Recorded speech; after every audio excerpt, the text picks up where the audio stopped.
అప్పుడు అతనితో కూడా ఆ ఎదిగిన ఆ యవనస్తులు ఈ ఆలోచన చెప్పి, నీ తండ్రి మా కాడిని బరువైనదిగా చేసిన గాని నీవు దానిని చులకనగా చేయవలనని నీతో చెప్పుకున్నాను. ఈ జనులకు ఇలాగానేమో నా తండ్రి నడుము కంటే నా చిటికెన వెలుగు పెద్దదిగా ఉండను. నా తండ్రి మీ మీద బరువైన కాడి పెట్టెను, సరే నేను ఆ కాడిని ఇంకా బరువుగా చేయుదును. నా తండ్రి చబుకులతో మిమ్మల్ని శిక్షించను, సరే నేను కొరడాలతో మిమ్మల్ని శిక్షించదను. మూడవ దినము నా యొద్దకు రండని రాజు నిర్ణయం చేసినట్టు జనులు మూడవ దినం రెహబామునకు వచ్చి దేవునికి స్తోత్రం. ఇప్పుడు రెహబాము చెప్పిన మాటలను బట్టి ఇశ్రాయేలు ప్రజలు ఏం చేశారట? మూడవ దినాన యెరోబాము తీసుకుని వచ్చారట. యెరోబాము ఇశ్రాయేలులో ఒకడు. యెరోబాము అప్పటికి రాజ్యపు ఆలోచన లేదు,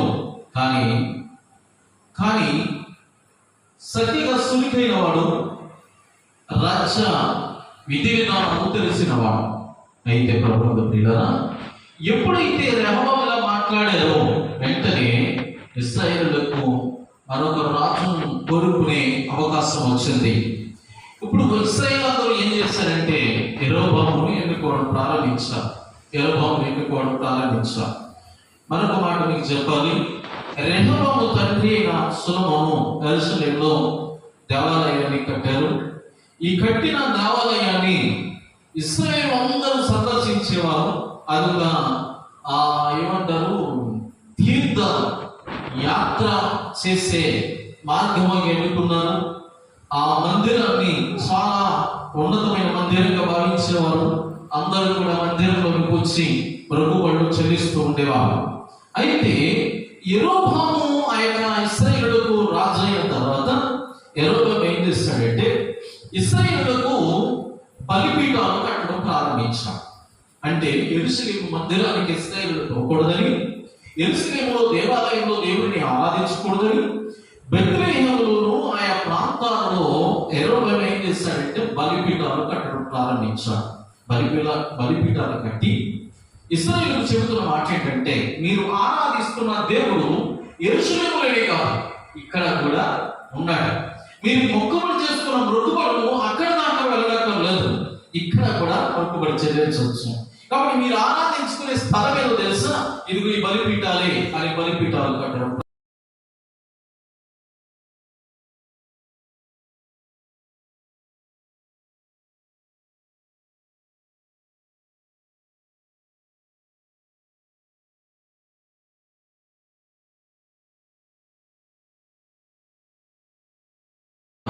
రాజకీయ నాయకులుగా మేము ఉద్యోగస్తులుగా కొంతమందినేమో ఆంధ్రలో నడిపించే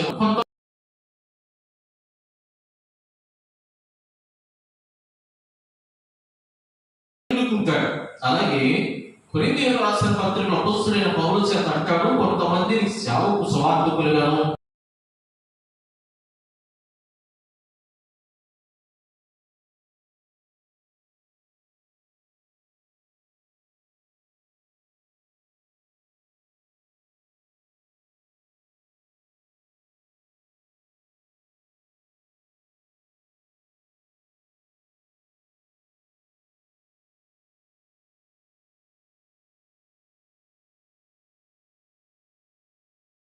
దేవుడు ఒప్పుకోడు.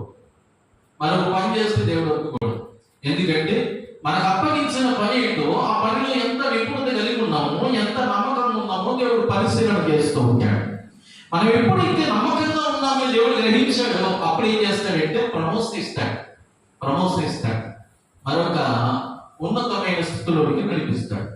మనం నమ్మకంగా లేకపోతే దేవుడు తప్పనిసరిగా మనకు పని అప్పగించాడు.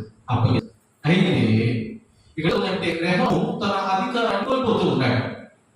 ఇశ్రాయేలు 12 గోత్రాలను అనగా కొన్ని లక్షల మందిని పరిపాలించాల్సిన రెహబాము తన నోటి ఆ యొక్క దురద వలన ఏం చేశాడట, 10 గోత్రాలను విడిచిపెట్టేసి 2 గోత్రాలను మాత్రమే పరిపాలన చేస్తూ ఉన్నాడు. 2 గోత్రాల ప్రజలను మాత్రమే పరిపాలన చేస్తూ ఉన్నాడు. ఈ 10 గోత్రాల పరిపాలన చేయడానికి యెరొబోము ఇశ్రాయేలు ప్రజలు ఎన్నుకున్నట్టు మనం చూడగలుగుతున్నాం. ఇంతవరకు బాగానే ఉంది. అయితే ఇప్పటి వరకు కూడా సొలొమోను కాలంలో మీరందరూ కూడా ఒకే భక్తి చేసేవారు, ఒకే దేవుడిని ఆరాధించేవారు, ఒకే మందిరానికి వెళ్ళేవారు, ఒకే మొక్కుబడి చెల్లించేవారు. అందరూ కూడా ఒకే కుటుంబంగా ఉన్నారు. ఇశ్రాయేలు అందరూ ఒకే కుటుంబంగా ఉన్నారు. ఐక్యత లోపించకుండా ఉన్నారు. కానీ యెరొబోము కాలంలో వచ్చినప్పుడు ఏమైందంటే 10 గోత్రాల వాళ్ళు విడిపోయి యెరొబోమును సపరేట్ చేసుకున్నారు. బాగా గమనించాలి. సపరేట్ చేసుకుంటే సరిపోయిందంటే ఇప్పుడు బలిపీఠాలు ఏరైపోయి యెరూషలేము మందిరానికి వెళ్ళాల్సిన వారు ఎక్కడికి వెళ్తున్నారో తెలుసా? ఆ బెత్లెహేములో బలిపీఠాలు కట్టుకుంటున్నారు. ఆ బలిపీఠాల మీద మాత్రమే దేవుని ఆరాధిస్తూ ఉన్నారు. అయితే కాలక్రమేణా ఇలా జరుగుతూ ఉండగా కొంతకాలానికి ఏమైందంటే ఆ బెతేలులోకి ఒక దైవజనుడు వచ్చారు. ఆ దైవజనుడు చెబుతున్నాడు, బెతేలులోకి వచ్చి ప్రకటన చేస్తున్నాడు బలిపీఠానికి. ఆ బలిపీఠంతో ప్రకటన చేసుకుంటాడు. దేవుడు యెహోవా ఈ బలిపీఠంతో మాట్లాడుతూ ఉన్నాడు. చెబుతూ ఆ బలిపీఠంతో ఏం చెప్తాడు, ఈ బలిపీఠం బద్దలైపోయి దాని మీద ఉన్న బుగ్గి పోటయ్యే యెహోవా ఇచ్చు సూచనని చెప్పి ఆ దినమున ప్రవక్త సూచన ఒకటి ఇచ్చాను. దేవునికి స్తోత్రాలు. ఏం చేస్తున్నాడట, బలిపీఠం చెబుతూ ఉన్నాడు. బలిపీఠం మీద ఉన్న బొగ్గు లేకపోతుంది. బుగ్గి అంటే బలిపీఠం అంటే మండుచున్నది, నిత్యము మండాలి. అప్పుడప్పుడు మండడం కాదు. బలిపీఠం అంటే నిత్యం మండాలి, ధూపార్తి వేయబడాలి. ఆ బలిపీఠం మీద నిత్యము మంట కావాలి. ఆ మంట ఎలా ఉండాలో తెలుసా? ఆరిపోయి బూడిద కనబడేటట్టు ఉండకూడదు, ఆరిపోయి పొగొచ్చేటట్టు ఉండకూడదు. నిత్యము రగులుతూ ఉండాలి. మంట రగులుతున్నట్టుగా బలిపీఠం వెళ్ళగాలి. అయితే ఆ బలిపీఠం దేనికి సాదృశ్యం తెలుసా? క్రైస్తవుని యొక్క హృదయానికి సాదృశ్యం. హల్లెలూయా. క్రైస్తవుని యొక్క హృదయానికి సాదృశ్యం ఆ బలిపీఠం. ఆ బలిపీఠం మీద ప్రార్థన అనే ధూపర్తి వేయబడాలి. ప్రార్థన అనే మంట రగులుతూ ఉండాలి. ప్రార్థన ఎప్పుడు రగులుతుందో అప్పుడు ఆ బలిపీఠం ఏమైతుంది తెలుసా? దేవుని ప్రసన్నత చేత నింపబడుతుంది. దేవుని ప్రసన్నత చేత నింపబడుతుంది. యెహోవా బలిపీఠము కట్టాడు. ఇది దైవ బలిపీఠము కాదు, దేవుని యొక్క బలిపీఠము కాదు.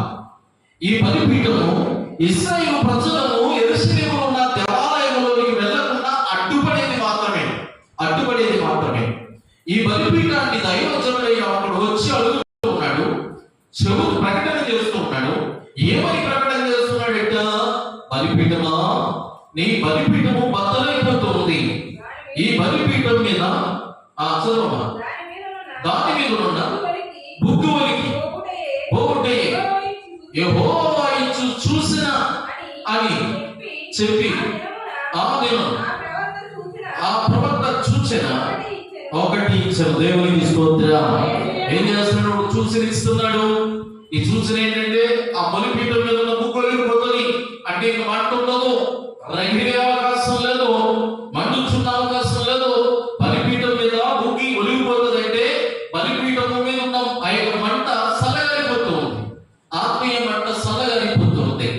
ఆత్మీయంలో సల్లగారిపోతే ఏమైతుందో తెలుసా? ఒక మాట చెప్తాను. మండుచున్న అగ్ని దగ్గరికి ఏ రోజు కలిసి ఏమైనా వస్తాయంటారా? వస్తాయంటారా? ఆరిపోయిన బలిపీఠం మీద ఆరిపోయిన బూడిద దగ్గరికి అనేకమైన చీమలు చేరుతాయి, అనేకమైన ఈగలు చేరుతాయి. గమనించండి. ఇప్పుడు మండుచున్న బలిపీఠము ఆ యొక్క దేవుని ఆత్మ చేత మండాలి. అంటే ప్రార్థనా శక్తి చేత మండాలి. మండితే రోగము దరికి రాదు, అప్పులు దరికి రాదు, ఆర్థిక పరిస్థితులు దరికి రాదు, మనోచింత దరికి రాదు, అంతేకాదు సాతాను బంధకాలు దరికి రావు. కారణం ఏంటో తెలుసా? ఆ బలిపీఠము మండుతూ ఉన్నది. ఏమంటది? మంటలు కూడా చాలా రకాలు ఉన్నాయి. వాక్యంలో చెబుతూ ఉంటాడు. ఒకటి పరిశుద్ధాత్మగిరి అంటారు, 2 అన్యాగిరి అంటారు. 2 రకాల అగ్నిలు ఉన్నాయి. అందుకే పరలోక ప్రియులారా, అహరోను కుమారులు అన్యాగ్ని చేత దేవునికి ధూపార్తి చేత పట్టుకున్నారు. అయితే ఆ ధూపార్తి దేవునికి ఇష్టం లేక అహరోను కుమారులను అక్కడే గుగ్గిపోలు చేశాడు దేవుడు. కారణం ఏంటంటే వారు వేసే అగ్ని మంచిది కాదట. అన్యాగ్ని చేత దేవునికి ధూపార్తి వేస్తున్నారట. అగ్నిలో కూడా రకాలు ఉన్నాయి. చూడండి ప్రమాద ప్రకార ఈ రాత్రి నేను అంటాను, ఈ బలిపీఠం మీద రగులుతున్న అగ్ని అన్యాగ్ని మాత్రమే, పరిశుద్ధాత్మ అగ్ని కాదు. అందుకే దైవజనుడు ప్రకటన చేస్తూ అంటున్నాడు, ఈ బలిపీఠం మీద బుగ్గి వలిగిపోతుంది. కారణం ఏంటో తెలుసా? యెహోవా ఒక సూచన ఇస్తూ ఉన్నాడు అని చెప్పారు. అయితే ఈ మాట వినేటప్పటికీ యెరొబాము ఆల్రెడీ ఆ బలిపీఠం మీద ధూపార్తి వేస్తున్నాడట. ఏం వేస్తున్నాడట? ధూపార్తి వేయాల్సిన పని ఎవరిది? ధూపార్తి ఎవరు వేయాలి? యాజకులు వేయాలి. యాజకులకు ఇచ్చిన పనిని రాజు చేస్తూ ఉన్నాడు. రాజు పని ఏంటో తెలుసా? సింహాసనం మీద కూర్చొని ఒకవేళ యుద్ధాలు వస్తే ప్రకటన చేసి యుద్ధాలను ఆయన హోరాహోరీగా జయించి రాజ్యాలను స్వాధీనపరుచుకుని ఆ యొక్క రాజ్యంలో ఉన్న ధనాన్ని కూర్చుకుని రాజ్యాన్ని విస్తరింపజేసుకోవడమే రాజు పని. అంతే తప్ప బలిపీఠం మీద దుపార్తి వేసే పని రాజుది కాదు, రాజుది కాదు. కాబట్టి ఎవరు చేయాల్సిన పని వారికి చేయాలి. లోకంలో ఒక నాన్న ఉంటుంది, గాడిదట గాడిద పని చేయాలట, గుర్రమట గుర్రం పని చేయాలట. ఒక రోజున ఒక దైవజనుడు వాక్యం చెప్తూ అంటాడు, ఒక రోజున ఒక గాడిదను ఒక కుక్కని ఆయన పెంచుకుంటూ ఉన్నాడట కాపరి. ఆయన యజమాని ఒక గాడిదను ఒక కుక్కని పెంచుకుంటున్నాడట. కుక్కేమో దొంగలు రాకుండా ఇంటికాడ కాపలా కాసేదట. గాడిదేమో ఆ యొక్క యజమాని పనులు చేస్తూ ఉండేదట. ఏ బరువు మోసుకెళ్ళాలన్నా ఎక్కడికి తీసుకుని వెళ్ళాలన్నా యజమాని తీసుకుని వెళ్ళి తీసుకొస్తూ ఉండేది. ఒక రోజు ఏమైందంటే గాడిద కొంచెం మొరాయించిందట. మొరాయించి ఎక్కడికి వెళ్ళట్లేదట. నీరసంగా ఉంది కదా పనులు అనేసి ఆ యజమాని ఇంటి దగ్గర ఆ గాడిదని కట్టేసి తన పని చూసుకుని వస్తున్నాడట. వస్తూ ఉంటే ఆ రోజు ఇంటి దగ్గర గాడిద ఉంది కదా, ఆ గాడిద ఏమి ఎక్కడికి వెళ్ళలేదు, నీరసంగా ఉందని ఏమి పెట్టలేదట. ఏమి పెట్టకపోతే ఆ గాడిద కూర్చుని ఆ పెరట్లో అలాగే దొడ్లో అలా ఉన్నదట. యజమానుడు వెళ్ళాడు, పని చూసుకుని వచ్చాడు, అలాగే ఉంది. మరుసటి రోజున కూడా మళ్ళా తీసుకుని వెళ్ళి నీళ్లు పెట్టి కదా మేత వేసి మళ్ళా తీసుకుని వెళ్తే మళ్ళా కదులుతలేదట. సర్లేదు బాగోలేదు ఎందుకు లేక అక్కడే వచ్చాడట. దాంతో పాటు కుక్కని కూడా పక్కన ఉంచాడు కదా, కుక్కని కూడా ఏం పెట్టడం మర్చిపోయాడట. మర్చిపోతే కుక్క అనుకుందట, సరే సరే గాడి దగ్గరే పని చేయట్లేదు కాబట్టి పెట్టట్లేదు, నేను దొంగలు వచ్చినా ఏం వచ్చినా నేను కాపలా చేస్తున్నాను కదా, విశ్వాసం కొన్నాను కదా, నాకెందుకు పెట్టట్లేదు, కాబట్టి ఈసారి ఎవరు వచ్చినా నాకు సంబంధం లేదు, నేను మరొక ఆగిపోద్దట. ఎవరు? కుక్క. అయితే గుమ్మం దగ్గర కూర్చుంది. గుమ్మం దగ్గర కూర్చుంటే రాత్రి అనుకోని రీతిగా దొంగలు వచ్చారు. దొంగలు వచ్చి దొడ్డు గుమ్మ నుండి ఆ యొక్క గోడ దాటి ఆ లోపలికి వస్తూ ఉన్నారు. లోపలికి వస్తే గాడిద చూసింది, కుక్క చూసింది. ఎవరిని? దొంగల్ని చూసి కుక్క ఏం చేసింది అంటే వెళ్ళండి మోసుకెళ్ళిపోండి అన్నట్టుగా చూస్తుందట. ఎందుకంటే యజమానుడు ఏం పెట్టలేదు, దానికి ఆహారం పెట్టలేదు కనుక నేను ఎందుకు చేయాలి అనుకుంది, పట్టించుకోవట్లేదు. గాడిద పాప అనుకుంటూ ఉంది, అదే నా యజమానుడు 2 రోజుల నుండి నన్ను బయటకు తీసుకెళ్ళాలి కదా, ఇంటి దగ్గరే ఉన్నాను కదా, ఓన్లే ఏం చేద్దాం అనేసి ఆ వచ్చిన దొంగలను చూసి అనడం ప్రారంభించిందట. గాడిద అరుస్తుంటే ఏంట్రా బాబు రాత్రి కాల సమయం ఇప్పుడు అవుతుంది గాడిద అనేసి యజమానులు లేచి గాడిద దగ్గరికి వచ్చాడట. వస్తే ఏవో తెగ అరుస్తుందట. గాడిద అరుస్తుంటే ఆ గాడిద అరుపును చూసి ఎందుకే అరుస్తావు, ఏం కావాలో చెప్పు అనేసి కొంచెం మేత వేశాడట, కొంచెం నీళ్లు పెట్టాడట. అయినా తినట్లేదు, త్రాగట్లేదు, ఇక అరవడం ప్రారంభించిందట. అరవడం ప్రారంభిస్తే గాడిదను చూసి ఇసుకొచ్చేస్తుంది ఆయన యజమానికి. పడుకోలేకుండా తెగ అరుస్తున్నావు ఏంటి అసలు ఒక బడితో తెగ తెగ పదేస్తే కుక్క అనుకుంటుంది, తన మనసులో నవ్వుకుంటుందట. నేను చేయాల్సిన పని నువ్వు చేస్తే ఎలా ఉంటుంది? నేను మునిగితే అర్థం ఉంటుంది, మునుగుతుందంటే ఎవరు వచ్చారని. నువ్వు అరిస్తే ఏముంటుంది, కాబట్టి నువ్వు అరవకూడదు అని చెప్తుందంట కుక్కకి. అప్పుడు కాదంటుందట, అదే నా యజమానుడు అనవసరంగా దొంగల చేత సిగ్గబడి ఉన్న ధనమంతా సంపాదించినంత మోసుకెళ్ళిపోతుంటే ఎలా చూస్తా ఊరుకోను అని అరవడం ప్రారంభించిందట. ఆ రాత్రి ఇంకా నిద్ర పట్టకుండా చేస్తే యజమానికి కోపం వచ్చి చాలా గట్టిగా బాధేసాడట. చాలా గట్టిగా కుక్క ఏమాత్రం పట్టినట్టు హ్యాపీగా నవ్వుకుంటుందట. యజమాని పట్టుకున్న గాడి దగ్గరికి వచ్చి కొట్టాడట, ఏంటి నువ్వు చేసే పని, నేను చేయాల్సిన పనులు చేస్తే ఎలా కుదురుతుంది, చూసావా పాత్రలు ఎలా పడ్డాయో అని అడిగిందట. వెంటనే బుద్ధి తెచ్చుకుని గాడిద నాకెందుకు వచ్చింది మాట్లాడుకుంటే పోయేది వచ్చేది నాకు మాత్రం ఆరోగ్యంగా ఉండేది అనుకుంటుందట. గమనించండి క్రమంలో ఎందుకు ఈ మాట చెబుతున్నాయంటే, కుక్క మురిగితే దానికి ఒక సూచన ఉంటుంది, గాడిద అరిస్తే దానికి ఒక సూచన ఉంటుంది. కానీ గాడిద అరిసే టైంలో అరిస్తే పర్లేదు, కానీ అనవసర టైంలో అరిస్తే దాని విధానం మారిపోతుంది. కుక్క అయితే మధ్యరాత్రి కొన్నిసార్లు మరి వేస్తుంటాయి, వాటిని చూసి తిట్టుకుంటుంటారు. కారణం ఏంటంటే ఏ సమయాన్ని అరవదు వాటికి తెలుసుంటారు. అందుకే రాత్రి నేను అంటాను, రామశ్రేణి యూరోపము తమ రాచరికాన్ని చేయడం మానేసి దైవజనుని పని చేయడం ప్రారంభించాడు. అప్పుడు దేవుడు దైవజనుడి చేత ఒక హెచ్చరిక ఇస్తూ ఉన్నాడు. ఏంటా హెచ్చరిక చూద్దాం, చూడండి. 4వ వచనానికి వెళ్దాం. 3వ వచనం చదువుకుందాం. ఈ బలిపీఠము బద్దలైపోయి దాని మీద ఉన్న భూమికి ఒకటి యెహోవా ఇచ్చు చూసిన అని చెప్పి ఆ దినమున ప్రవక్త చూసిన అవటించను. బెతేలునందున బలిపీఠము ఆ దైవజనుడు ప్రకటించిన మాట రాజైన యెరొబోము విని బలిపీఠం మీద నుండి తన చేయి చాపి వాని పట్టుకొనమని చెప్పగా అతడు చాపిన చెయ్యి ఎండిపోయెను. దానిని వెనుకకు తీసుకొని అతనికి ఏమైందంటే శక్తి లేకపోయిను. దేవునికి స్తోత్రం. చూడండి, ఇప్పుడు ఏం చేస్తున్నాడు, వెంటనే యెరొబోము మాట విని చెయ్యి చాపి అతను పట్టుకోండి అన్నాడట. ఎవరిని? దైవజనుడిని. పట్టుకుని ఏం చేస్తారు? బంధిస్తారు. ఎందుకు బంధిస్తారు?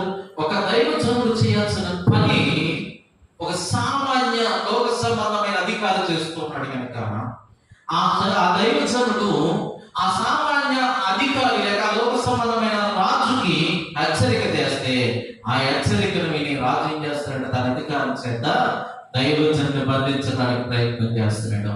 చెయ్యి చాపాడు, చెయ్యి ఎండిపోయిందట. ఎండిపోయిన చెయ్యి వెనకలాక్కోవడానికి ప్రయత్నం చేస్తున్నాడు, రావట్లేదు. ఎండిపోయిన చెయ్యి వెనకలాక్కోవడానికి ప్రయత్నం చేస్తున్నాడు, రావట్లేదు. చెయ్యి ఎండిపోయింది. ఎందుకు ఎండిపోయింది? ఎండిపోవడానికి గల కారణం ఏంటి? ఈ రాత్రి మనం ఒకసారి పరిశీలన చేయాలి. ఆ రాజుగారు కదా, అధికారం ఉంది కదా, ధనం ఉంది కదా, తన పొమ్మంటే 1000 మంది పోతారు కదా, తన రమ్మంటే 1000 మంది వస్తారు కదా, తన ఆజ్ఞాపిస్తే ఏదైనా జరుగుతుంది కదా. లోకంలో ఉంటుంది, రాజుగారు తలుచుకుంటేనంటే దెబ్బలు కొరత ఉండదట. అయితే అటువంటి రాజు ఒక అభిషేకింపబడిన దైవజనుడి మీద చెయ్యి చాపగా ఆ చెయ్యి ఎండిపోయింది. వెనక్కి రావట్లేదు. రాజుగారికి కంగారు వచ్చింది. దైవజనుని పక్కన పెట్టాడు. ఇప్పుడు తన చెయ్యి గురించి ఆలోచన చేయడం ప్రారంభించాడు. ఈనాడు చాలా మంది ఆత్మ సంబంధమైన పిల్లలుగా ఉన్న వారికి వారి చేతులు అదే రీతిగా ఉన్నాయి. ఎందుకు తెలుసా? చాపవలసిన సమయంలో చెయ్యి చాపట్లేదు, ఆయన ఇవ్వాల్సిన సమయంలో చెయ్యబట్టలేదు. అవసరం లేని పక్షాన చెయ్యి చాపుతున్నారు. దైవజనుడి మీద అనగా ఏ దైవజనుడైతే ప్రకటన చేస్తూ ఉన్నాడో, ఏ దైవజనుడైతే దేవుని మాటను ఆయన బలిపీఠానికి ప్రకటన చేశాడు, ఆ దైవజనుడి మీద ఆ రాజు చెయ్యి చాపడం చెయ్యమైందట. ఎండిపోయింది. ఎండిపోవడం అంటే అర్థం ఏంటో తెలుసా? జీవము లేనిదిగా అయిపోయింది. జీవము లేదు. చేతికి జీవం ఉంటే ఏం చేస్తుంది తెలుసా? పనిచేస్తుంది. మనం లాక్కుంటూ వస్తుంది, కదిలితే కదులుతుంది, కొడుతుంది, ఏం చేస్తుంది. జీవం లేదనుకో ఈ చెయ్యి ఎలా ఉన్నది ఉంటుంది. కొంతమంది చేతులు ఇలాగే ఉంటాయి. కథలు ఎందుకు కథలు తెలుసా? ఆ చేతికి సత్తువ లేదు, నరబలహీనత బలం లేదు, ఖండ బలం లేదు, రక్త బలం లేదు. అందుకే ఏమైంది తెలుసా? చెయ్యి కదలట్లేదు. నాకు తెలిసిన ఒక స్నేహితుడు ఉన్నాడు. అతని చెయ్యి నిత్యం ఇలాగే ఉంటది. ఇదంతా ఎండిపోయింది. ఇక్కడ దాకా సన్నగా ఉంటది. ఇదంతా కూడా ఇలాగే ఉంటది. ఇలా పెట్టుకునే తిరుగుతాడు. ఒక చేతితోనే తిరుగుతాడు, ఒక చేతితోనే పని చేస్తాడు. ఈ చెయ్యి ఇంతకాలం కూడా పనికిరాదు, ఏ పని చేయలేడు. ఒకవేళ తీసుకున్నా ఆ చెయ్యి మరొక చేతి సాయంతో తీసుకున్నా అలా వస్తుంది. కానీ ఎందుకు చెయ్యి ఎప్పుడైతే వదిలేస్తుందో మళ్ళీ ఇలా వెళ్ళిపోతుంది. ఆ చేతికి బలం లేదు, ఆ చేతిలో జీవం లేదు. ఈరోజు నేను అంటాను, మన అవయవాలన్నింటిలో కూడా దేవుడు ఏమి ఇచ్చాడు తెలుసా? జీవముని ఇచ్చాడు. దేవునికి స్తోత్రం. హల్లెలూయా. మన అవయవాలన్నీ పనిచేస్తున్నాయంటే కారణం ఏంటో తెలుసా? అవి ఎండిపోయినవి కావు, అవి ఎండిపోయినవి కావు, జీవం కలిగినవి. జీవం కలిగిన అవయవాలు మనకు ఉన్నాయి. అయితే యెరొబెయాము చెయ్యి ఎండిపోయింది. ఎండిపోవడానికి ఒక ముఖ్య కారణం ఏంటో తెలుసా? దేవుని స్తుతించడానికి చెయ్యి పనిచేయాలి. దేవునికి స్తోత్రం. హల్లెలూయా. క్షమించడానికి చెయ్యి పనిచేయకూడదు,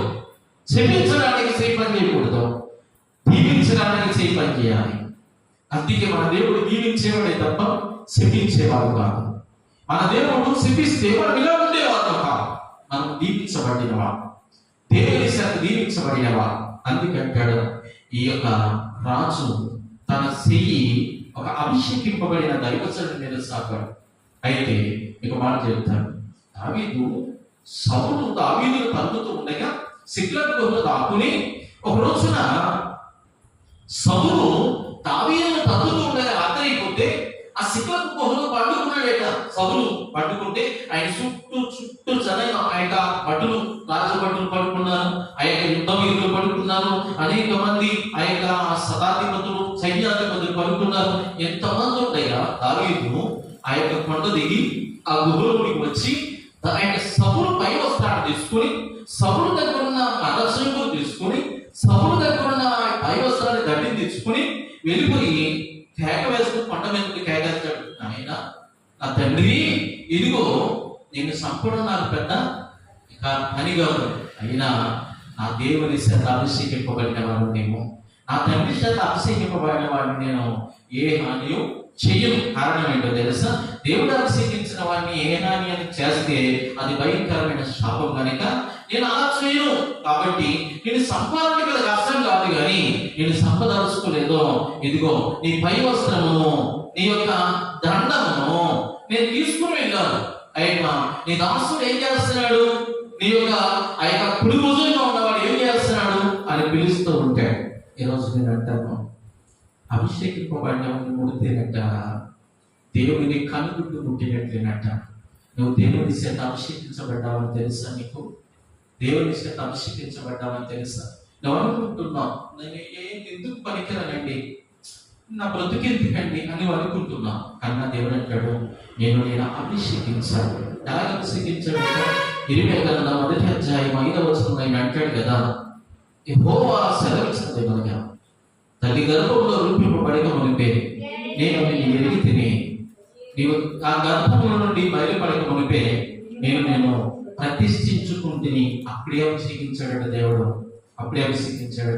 నీవేమై ఉన్నావో అది దేవుని కృప వల్ల మాత్రమే. అందుకే దేవుని అభిషేకం నీ మీద ఉందని నువ్వు గ్రహించలేకపోతున్నా.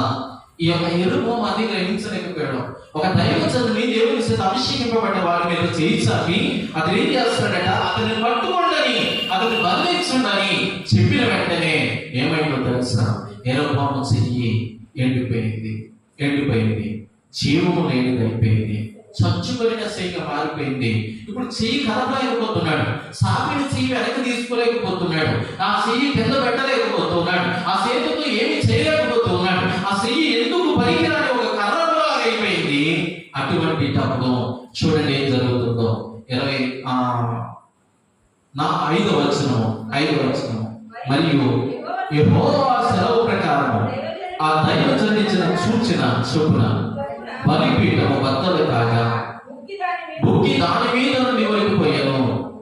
అప్పుడు రాజు నా చెయ్యి మునుపటి వలె బాగుపడినట్లు ఈ దేవుడైన యెహోవా సముఖమందు నా కొరకు వేడుకొనమని దైవజనుడు బతిమాలుకొనగా, దైవజనుడు యెహోవాను బతిమాలుకొనెను కనుక రాజు చెయ్యి మరలా బాగి మునుపటి వలె అయ్యను. దేవునికి స్తోత్రం. దైవజనుడు ప్రకటన చేసినట్లుగా ఆ బలిపీఠం మీద ముగ్గులిపోయింది, బలిపీఠం బద్దలైపోయింది.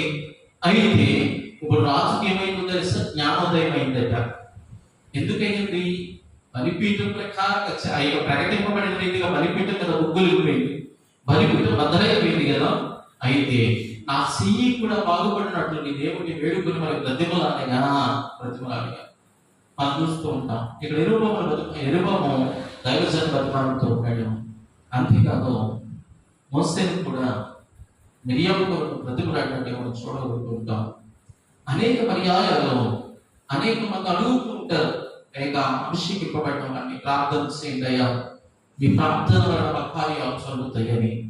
గమనించండి క్రమంలో ప్రియుగా, ఈ రాత్రి నేను అంటాను, ఎప్పుడైతే మనం పశ్చాత్తాపడి మారు మనసు పొంది పాప క్షమాపణ నిమిత్తం మరలా దేవుడి దగ్గరికి వచ్చి మరలా మనం తగ్గించుకొని అడుగుతాము, దేవుడు ఏం చేస్తాడో తెలుసు, పాడైన వాటిని బాగు చేస్తాడు. దేవుడికి స్తోత్రం. హల్లెలూయా. ఏది పాడైపోయిందో ఆ పాడైన దాన్ని మరలా దేవుడు తిరిగి బాగు చేయగల సమర్థుడు. ఇప్పుడు పాడైపోయింది ఏంటో తెలుసా, యెరొబెయాము చెయ్యి ఎండిపోయింది.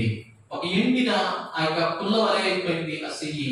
ఆ చేతి కొరకు దైవజనుడు బ్రతుకులాడుతూ ఉన్నాడు, అయ్యా నా చెయ్యి మరలా బాగుపడినట్లుగా ఈ తల్లి ఇక దేవుడిని బ్రతుకులాడుకోమని ప్రాధీయపడని ప్రార్థన చేయమని బ్రతుకులాడగా ఆ దైవజనుడు దేవుడిని బ్రతుకులాడుకోగా ఏమైందట, ఆ చెయ్యి మరలా మునిపెట్టు వలె మరలా బాగైందట. దేవునికి స్తోత్రం. ఈ రాత్రి నేను అంటాను, నీవు ఏది పాడైపోతుందో నీ అవయవాల్లో నుండి, నీ శరీరంలో నుండి ఏది పాడైపోతుందో, పాడైపోయి అన్ని భాగం ఉన్నాయి కదా నీవు అడుగుతుంటూ ఉన్నావు. దేవుని వాక్యంలో చక్కటి మాట ఉంది, నీ కుడుకును నిన్ను అభ్యంతరపరిచిన ఎడల దానిని పెరిగి అగ్నిలో వేయండి. ఎందుకంటే 2 కళ్ళు కలిగి నువ్వు నరకానికి పోయింది కంటే ఆ ఒక్క కళ్ళతో ఆ యొక్క నిత్యరాజ్యంలో చేర్చబడటం ధన్యకరం అంటాడు.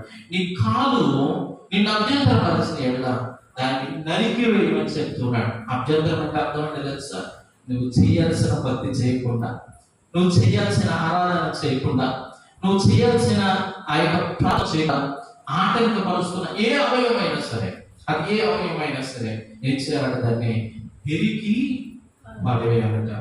రాజు గారు అనుకున్నాడు, నేను అనుకున్నది ఏదైనా జరిగిపోద్దని. కానీ ఆ రాజు అనుకున్న రీతిగా సీఎడిపోద్దని అనుకోలేదు. అయితే ఇప్పుడు ప్రాధేయపడుతున్నాడు, బ్రతుకులాడుతున్నాడు. దైవజనుడు ప్రార్థన చేయగా ఆ చెయ్యి మళ్ళీ మునుపెట్టుకుని బాగుపడిందట. దేవునికి స్తోత్రం. హల్లెలూయా. ఈ రాత్రి ప్రియులారా, మన అవయవాలు అనేకమైనవి. యెరొబెయాము రాజు ఆ యొక్క చేతి వలె ఆ యొక్క అనేకమైన వాటికి ఉపయోగపడుతున్నాయి తప్ప నేను దేవుడిని ఆరాధించడానికి పనికి రావట్లేదో, ఏదైతే పనికి రావట్లేదో దాన్ని మనం జాగ్రత్తగా దాని కొరకు ప్రార్థన చేయాలి, దాని కొరకు దేవుడిని వేడుకోవాలి. ఎందుకు తెలుసా, నోరు ఆయన స్తుతించట్లేదేమో, నోటి కొరకు ప్రార్థన చేయాలి. కన్ను ఆయన ప్రార్థనలోకి భవించట్లేదేమో, ఆయన ప్రార్థన చేయడానికి ఏకీభవించినట్టు ప్రార్థన చేయాలి. మన చేతులు ఆయనను ఆరాధించడానికి ఉపయోగపడట్లేదేమో, ఆయన ఆరాధించే చేతులుగా ఉండాలని దేవుడిని ప్రార్థన చేయాలి. మన శరీరము ఒకవేళ ఆయన సన్నిధిలో ఉండడానికి ఇష్టపడట్లేదేమో, ఆ శరీరాన్ని కంట్రోల్ చేసే శక్తిని దేవుడికి మరి ప్రార్థన చేయాలి. అందుకే యెరొబెయాము తన చేతిని వెనక్కి తీసుకులేని స్థితిలో ఉన్నప్పుడు దేవుని దగ్గర ప్రార్థన చేయమని అడుగుతున్నాడు. దేవుని దగ్గర ప్రార్థన చేయమని అడుగుతున్నాడు. ఆ దైవజనుడు ప్రార్థన చేయగా యెరొబెయాము చెయ్యి మళ్ళా తిరిగి యథావిధిగా మునిపెట్టి వలె అయిందట. దేవునికి స్తోత్రం. హల్లెలూయా.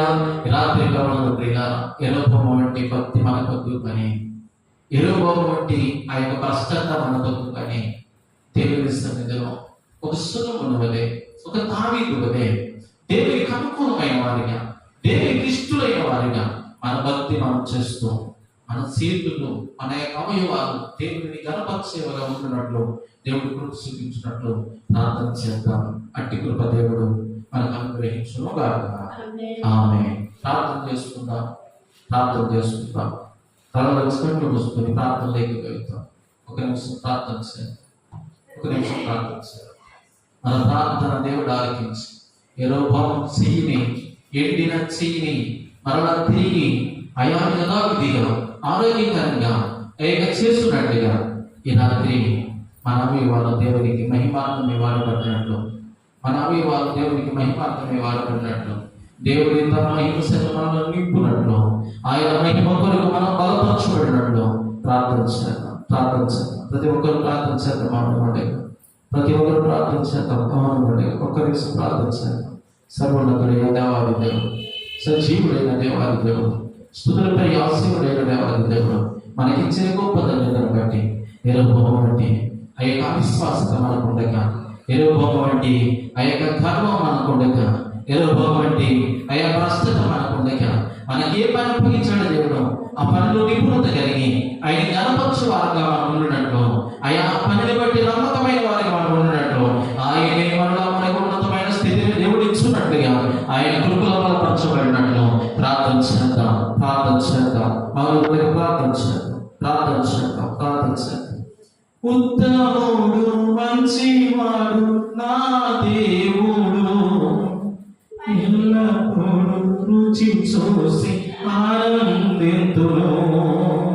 ఉత్తముడు మంచివాడు నా దేవుడు, ప్రతిరోజు రుచి చూసి ఆనందింతును.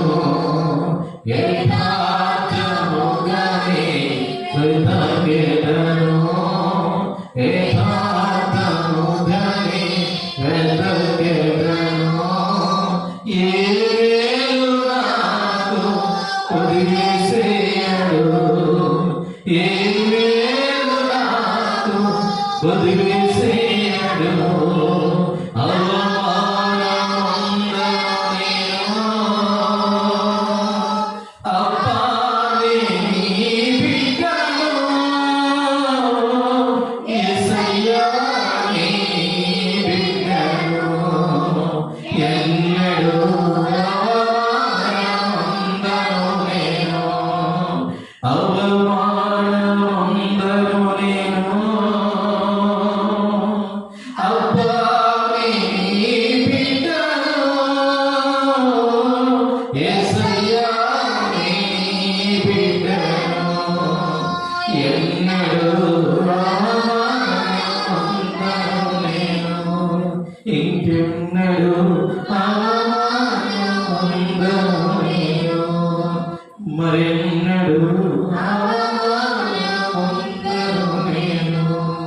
ప్రార్థన చేసుకుంటాం.